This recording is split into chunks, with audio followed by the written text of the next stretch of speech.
What's up, guys? Sarah and Prince, I'm here for another video. As usual, I'm here with my good friend Ty. If you're new to the channel, don't forget to smash that subscribe button. If you've been here before, thank you so much for coming back. Today's video is a video that I've been wanting to make because it's probably the most requested video ever.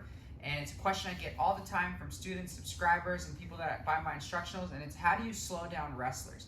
So I'm going to discuss conceptually how you slow down wrestlers, and it's all about finding a way to lock the lower body. So we're just going to get right into it. You want to find a way to lock their lower body so that they don't have that explosiveness and that athleticism to their benefit. A lot of wrestlers have incredible base, so you have to pick your techniques very carefully with how you want to sweep or control wrestlers. Today's about control, so we're not talking about from a standing position, okay? We're talking about if I'm playing guard and Ty's a wrestler and he is trying to pass my guard, okay?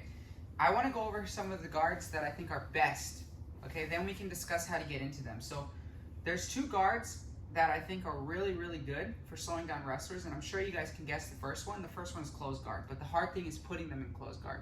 Because when we have Ty in closed guard, he has no lower body movement. He can't be explosive with his legs. It's physically impossible, okay? And the secondary point to slowing down wrestlers and then sweeping them, which we're going to go over in another video, is that they're very good with their lower body, meaning they're used to single legs, double legs, ankle picks, scrambles, okay? Starting in different positions where their lower body's jeopardized an attack. So when you want to sweep a wrestler, it's very good to focus on upper body techniques to sweep them, like cross-body arm drags into flower sweeps and things like that, where you nullify their ability to post with their legs, post with their hands, okay? So the closed guard allows me to lock his lower body, but it's difficult to get into. And another position that I really like that I find is much easier to get into is a low knee shield or high knee shield. I prefer the low knee shield because the clamp allows me to keep my knee on the edge of his hip and to keep a lot of pressure. In the low knee shield, once again, I've made it extremely difficult for Ty to use his explosiveness and his athleticism being a wrestler. So when somebody's a wrestler and you're trying to play butterfly guard, they can do crazy things like jump left, jump right. If you're trying to play spider guard, he's still, look at all the ability he has with his lower body. Just start running around and throwing my legs. He can start running and throwing my legs even if he doesn't know what he's doing. Even if I play a lasso guard, I can control his upper body, but it can be exhausting because, again, he starts running around and throwing my legs. He's trying to pressure into me. So I'm putting myself in difficult positions. Same thing with De La Riva. I'm controlling his single leg here, but again, he's just going to freak out, start running around, pressuring in, making it difficult. So I need to find a way to lock him into place. I need to find a way to lock his lower body, his hips. And two of the greatest positions to do that are closed guard and the low knee shield, okay? The low knee shield is more my favorite method because it presents itself more often and it's not difficult. The closed guard's a little difficult, and I have a little system to get into both of them. So what I typically do is if he starts on his knees in front of me and I'm playing guard, so we're controlling a wrestler from guard, I'm always going to try to get cross collar and sleeve, 2-on-1, or just control a single side of his body.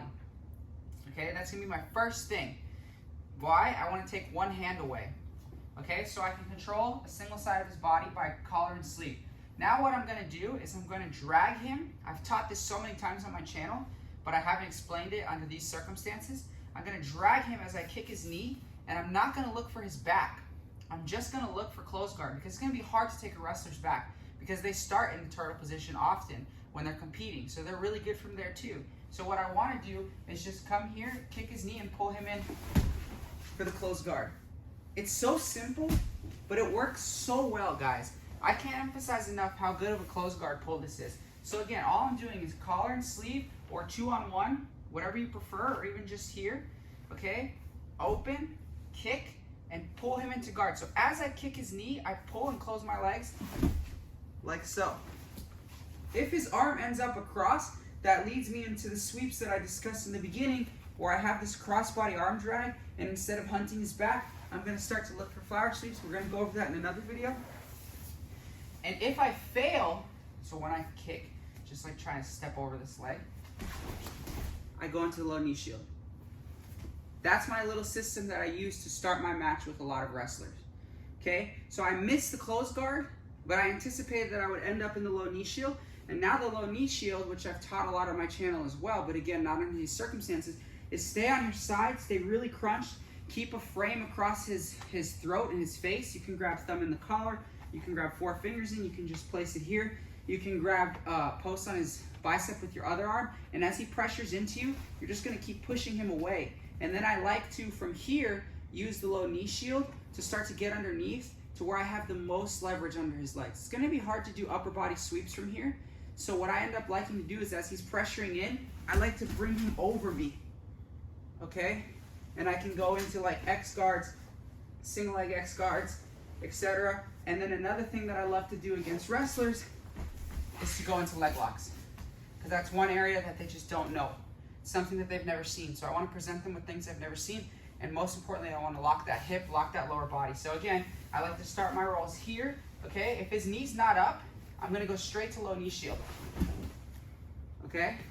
And I'm going to lock my legs. If his knee's down, I'm going to try close guard. If I get it, great.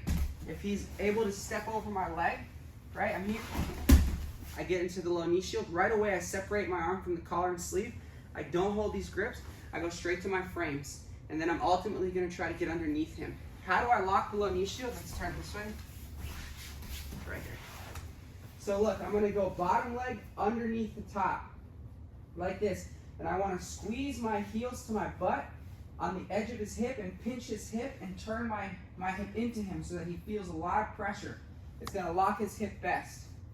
So I have tons of videos on the low knee shield that you guys can see, but I wanted to give you guys a path to start using against wrestlers. So lock the lower body, try to use sweeps that focus more on the upper body. If you can, try to get completely underneath them and use guards like single leg X and X, or try to attack the legs. Anyways, guys, if you like this video, drop a comment, drop a like, and if you haven't yet, please subscribe, help me grow this channel. Thanks to my friend Ty. Thanks to you guys. Os.